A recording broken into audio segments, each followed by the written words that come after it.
Good morning मेरे प्यारे बच्चों। आज मैं आपको क्लास 11 का यूनिट फर्स्ट का first chapter the living world पढ़ाऊंगी।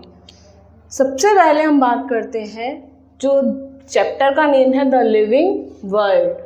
Living means life, world means दुनिया, सबको पता है। तो ये जो लिविंग वर्ल्ड है, जो हमारे चारों ओर की सराउंडिंग है, उसमें जो भी लिविंग थिंग्स हैं, प्लांट्स, एनिमल्स, उनकी जो स्टडी आएगी, उसके जो कैरेक्टर्स हैं, डिफाइनिंग कैरेक्टर्स हैं और जो कैरेक्टरिस्टिक फीचर्स हैं, उसकी जो स्टडी है वो आएगी द लिविंग वर्ल्ड चैप्टर में। तो बात करते हैं हम सबसे पहले। अभी तक आपने क्या किया? साइंस पढ़ रहे थे, बॉटनी, वो केमिस्ट्री, फिजिक्स, बायो। अब जो है बायोलॉजी जो है आपका एक अलग सब्जेक्ट बन गया है। तो बायोलॉजी होता क्या है? सबसे पहले बात हम इसकी करेंगे कि बायोलॉजी है क्या।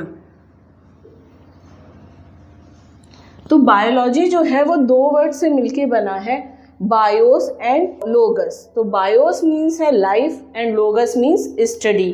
The study of living beings is known as biology, and biology is divided into two parts, zoology and botany.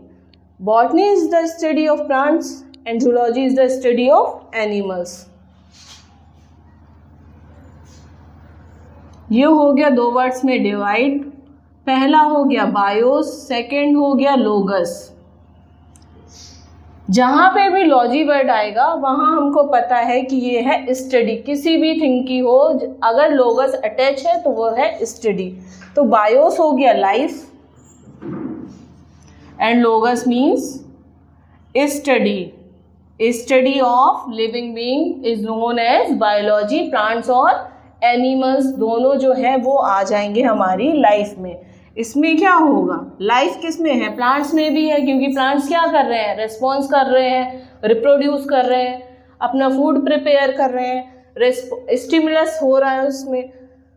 और एनिमल्स में भी एक कैरेक्टर्स प्रेजेंट हैं। तो जो प्लांट्स और एनिमल्स हैं उनकी जो स्टडी है वो है बायोलॉजी। Plants, second animals. अब जो है ये जो प्लांट स्टडी है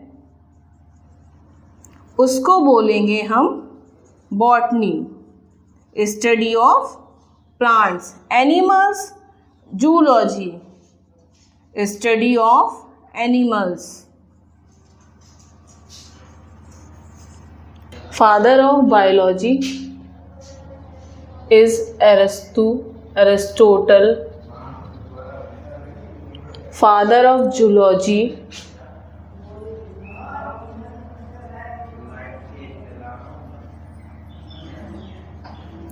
ये भी अरस्तु है। And father of botany is Theophrastus.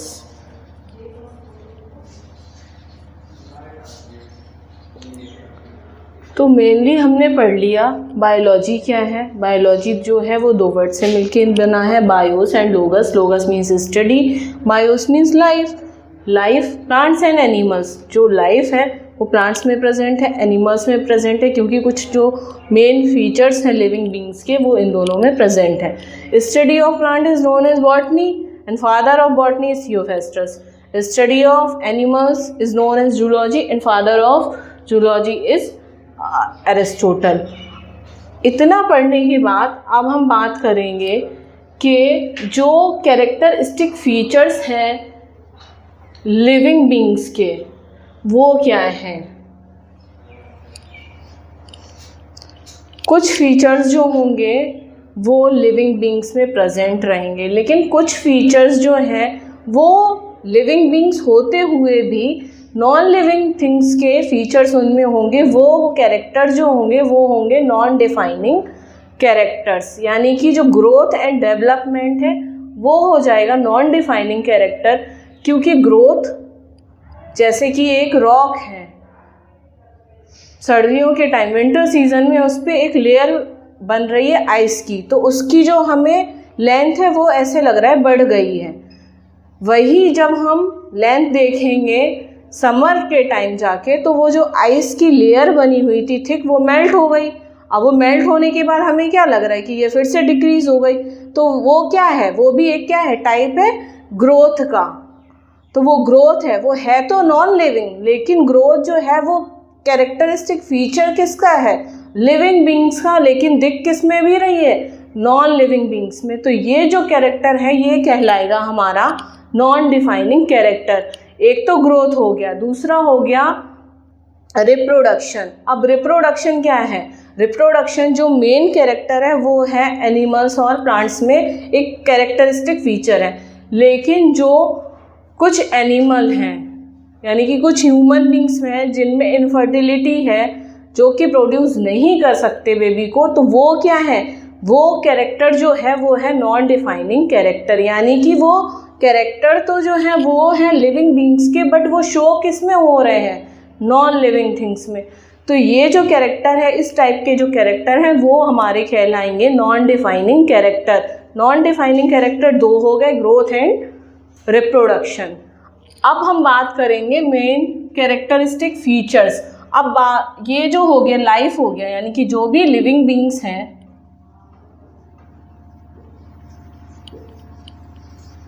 इसमें क्या है, दो तरीके के कैरेक्टर्स हमको दिखाई देंगे।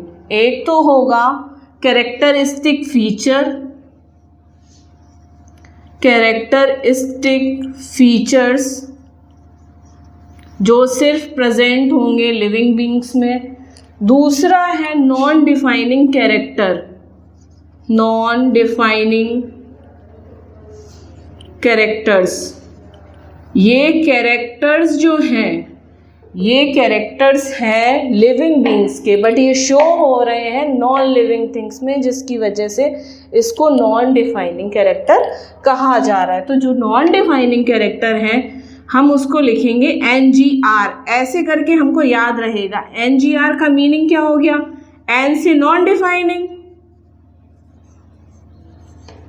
Non defining, G for growth and R reproduction. समझ में आया।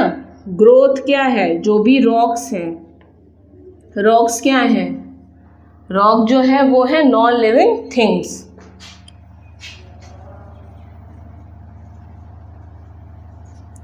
ये रॉक जो है ये है नॉन लिविंग। अब इसमें क्या हो रहा है, विंटर सीजन में आइस की लेयर इसके ऊपर डिपॉजिट हो रही है रॉक के ऊपर, जिसकी वजह से हमें इसकी लेंथ जो है वो बढ़ी हुई दिख रही है। इन समर सीजन ये जो आइस लेयर है ये मेल्ट हो जाएगी, जिससे कि ग्रोथ जो भी हाइट थी, जो लेंथ थी उसकी, वो डिक्रीज हो रही है। तो हम क्या कह रहे हैं, ये अभी तो बढ़ी थी फिर कम हो गई, हाइट कम हो गई बढ़ गई, तो ये क्या है, ये कैरेक्टर किसका था, लिविंग थिंग्स का, लेकिन ये शो कौन कर रहा है, नॉन लिविंग थिंग। तो एक तो हो गया ग्रोथ, इसी को तो ग्रोथ बोलोगे। Second reproduction. अब रिप्रोडक्शन क्या है, कुछ मेल या फीमेल जो हैं जो कि इनफर्टाइल हैं, ये रिप्रोड्यूस नहीं कर सकते, बट ये है कैसे, ये हैं लिविंग, है कैसे, लिविंग, बट शो क्या कर रहे हैं, नॉन लिविंग की property. They show the property of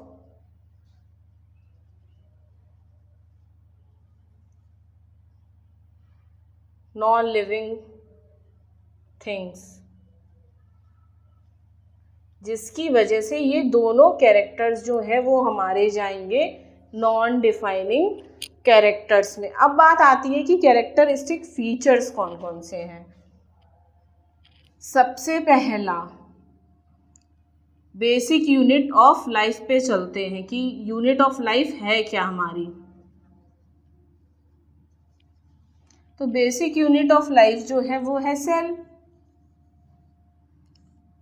cell से मिलके टिश्यू बनेगा। A group of cell is known as tissue. A group of tissue are known as organ. Organ system ऐसे ही फॉर्म होगा। ऑर्गन सिस्टम फॉर्म होने के बाद बॉडी फॉर्मेशन हो जाएगी। अब ये बात आ गई। अब जो हमारी अर्थ है, अर्थ पे सबसे छोटी, सिंपल, स्मॉलेस्ट,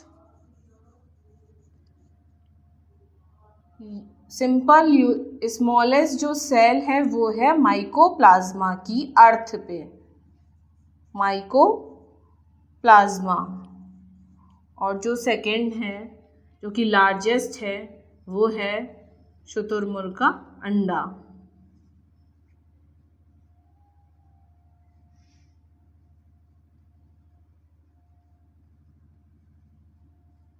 तो ये बात हो गई अर्थ पे स्मॉलेस्ट और लार्जेस्ट कौन सी सेल प्रेजेंट है। अब नेक्स्ट बात करते हैं हम ह्यूमन बींग्स में कि ह्यूमंस में लेंथ के अकॉर्डिंग सबसे लंबी सेल कौन सी है, सबसे छोटी सेल कौन सी और सबसे बड़ी सेल कौन सी है।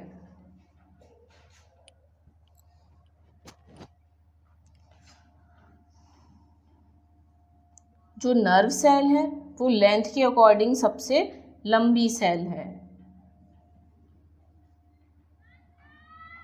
स्मॉलेस्ट सेल जो है वो है हमारी स्पर्म सेल। लार्जेस्ट सेल जो है ह्यूमन बॉडी के अंदर वो है एग। तो ये जो बेसिक सी चीज़ थी कि जो सेल है बेसिक यूनिट है, उसमें भी जो बड़ी है जो सबसे छोटी है वो कौन कौन सी है। तो अब आपको समझ में आ गया कि नॉन डिफाइनिंग कैरेक्टर कौन से हैं, और जो पहला बेसिक कैरेक्टर था लिविंग बींग्स का वो हो गया सेल। अब नेक्स्ट बात करते हैं हम जो भी लिविंग थिंग्स हैं उनकी बॉडी जो है वो बनी है सेल से।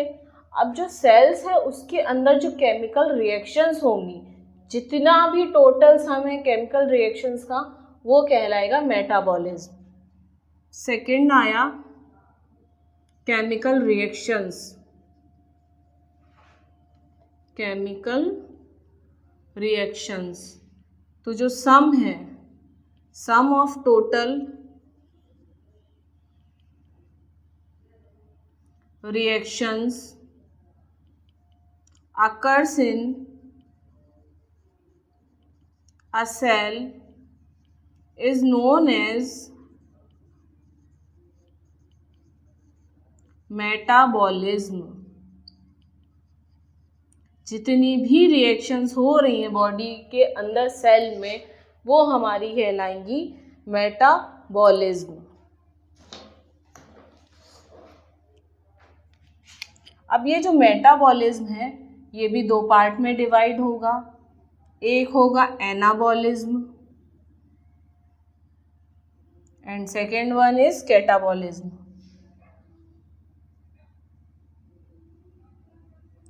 एनाबॉलिज्म में ये वो रिएक्शंस हैं जिसमें कि सिंथेसिस होगा किसी भी प्रोडक्ट का, यानी कि ये निर्माणकारी रिएक्शंस हैं। ये विघटनात्मक रिएक्शंस हैं जिसमें कि विघटन होगा, ब्रेकडाउन होगा किसी भी चीज़ का। तो इस रिएक्शन में सिंथेसिस होगा। कैटाबॉलिज्म में ब्रेकडाउन होगा। अब देखो 1 + 1 कितना हुआ 2, तो इसमें सिंथेसिस हो रहा है ना, कुछ कम तो हो नहीं रहा, बढ़ रहा है। तो ये 1 + 1 2 हो गया। इसमें क्या होगा 2 - 1 = 1। ये ब्रेकडाउन हो रहा है, यहाँ सिंथेसिस हो रहा है। अब बात करते हैं हम फोटोसिंथेसिस की।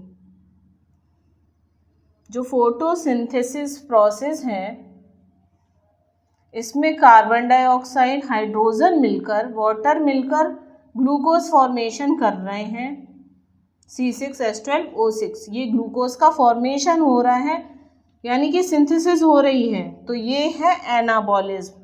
कैटाबॉलिज्म में आएगा रेस्पिरेशन।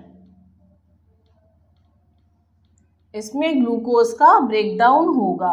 तो जहाँ पे ब्रेकडाउन होगा वो कैटाबॉलिज्म में जाएगा, जहाँ पे सिंथेसिस होगा वो एनाबॉलिज्म रिएक्शंस में इंक्लूड होगा।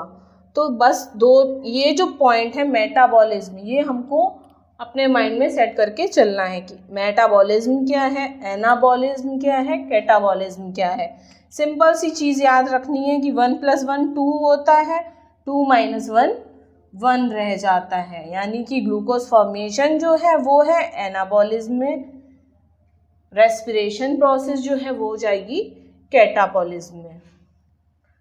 अब नेक्स्ट बात आएगी, हमने बात कर ली first unit of cell, second जो था वो है केमिकल रिएक्शन। अब थर्ड बात करेंगे हम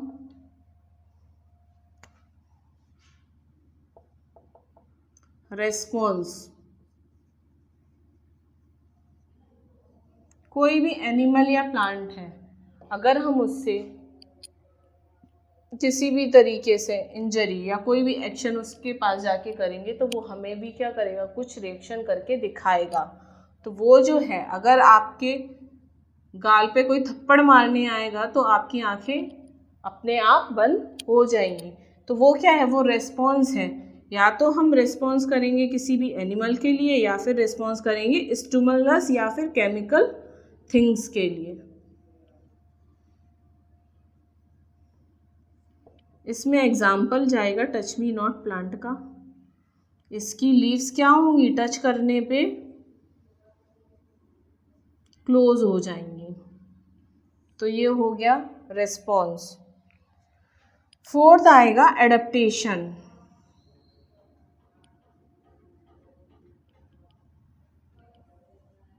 इसमें क्या होगी, ability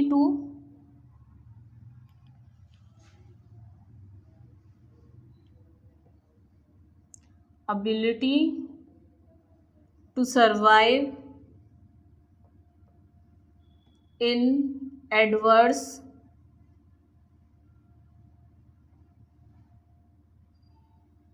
condition. Adverse condition means जो हमारी बॉडी के अगेंस्ट रिएक्शन हो, यानी कि हैवी रेनफॉल हो गया,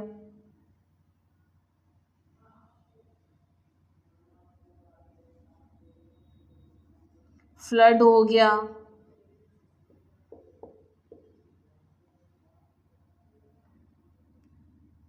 तो ये सारी कंडीशंस क्या है, हाई टेम्परेचर हो रहा है, ये जो है ये है एडवर्स कंडीशन।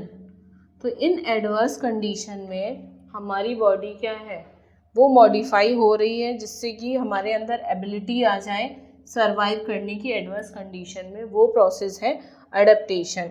इसमें एग्जाम्पल में जाएगा कैक्टस। कैक्टस में जो भी स्पाइंस हैं, वो स्पाइंस जो है वो रिड्यूस कर देंगी रेट ऑफ ट्रांसपिरेशन,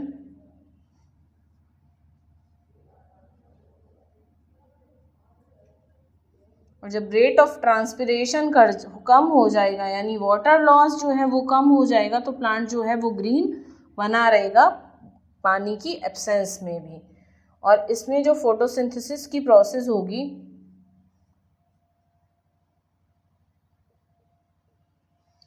वो हो रही है उसके फ्लैशी स्टेम में। तो ये लास्ट पॉइंट जो था इसका वो हो गया एडेप्टेशन।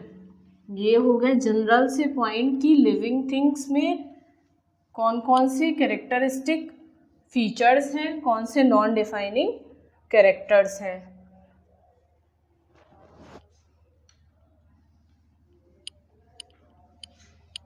अब जो एनसीईआरटी में है उसमें नेक्स्ट दिया गया है हमारा बाइनोमियल नोमेनक्लेचर।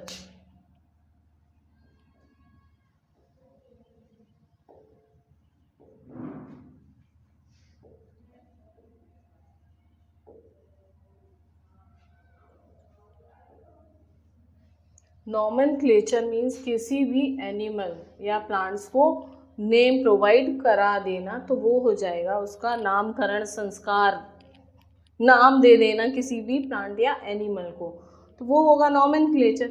ये जो नोमेनक्लेचर है इसमें क्या होगा, किसी भी लोकल एरिया में कोई भी लोकल प्लेस है वहाँ पे किसी भी प्लांट, किसी भी फ्रूट, किसी भी एनिमल को हम जिस लोकल टर्म में उसको बोल रहे हैं तो वो हो जाएगा हमारा नॉर्मल लोकल नेम। एक हो जाएगा हमारा लोकल नेम,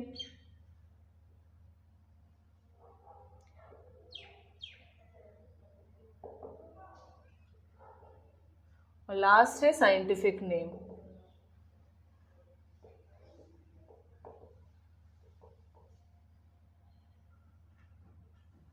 साइंटिफिक नेम वो नेम होगा जो ऑल ओवर इंडिया, आप कहीं भी ऑल ओवर वर्ल्ड जा रहे हैं तो वो जो एक नाम है किसी भी चीज़ का, एक पर्टिकुलर नेम प्रोवाइड करा दिया गया। जैसे मैंगो है, इस मैंगो का जो साइंटिफिक नेम है वो है मैग्नीफेरा इंडिका। तो ये जो मैग्नीफेरा इंडिका है ये है मैंगो का साइंटिफिक नेम। लोकल नेम आप सभी जानते हो कि मैंगो को क्या क्या कहते हैं, कहीं आम कहते हैं, कहीं कुछ कहते हैं, इंग्लिश नेम भी अलग होगा, लेकिन साइंटिफिक नेम है वो पूरे वर्ल्ड में सिर्फ एक नेम है जो कि प्रोवाइड कराया जाएगा, जो कि ऑल ओवर वर्ल्ड बोला जाएगा। अब ये जो बायनॉमियल नोमेनक्लेचर है इसमें क्या हो रहा है, जो भी हम नेमिंग दे रहे हैं उसमें जो फर्स्ट वर्ड आएगा वो होगा species, second genus. First letter का जो स्पीसीज है उसका जो फर्स्ट लेटर है वो हम हमेशा कैपिटल में शो कर लिखेंगे। जीनस का फर्स्ट लेटर हम स्मॉल लेटर में लिखेंगे, दोनों के नीचे अंडरलाइन करेंगे। ये कुछ इम्पॉर्टेंट चीज़ें थी जो आया हमारा बायनॉमियल नोमेनक्लेचर में।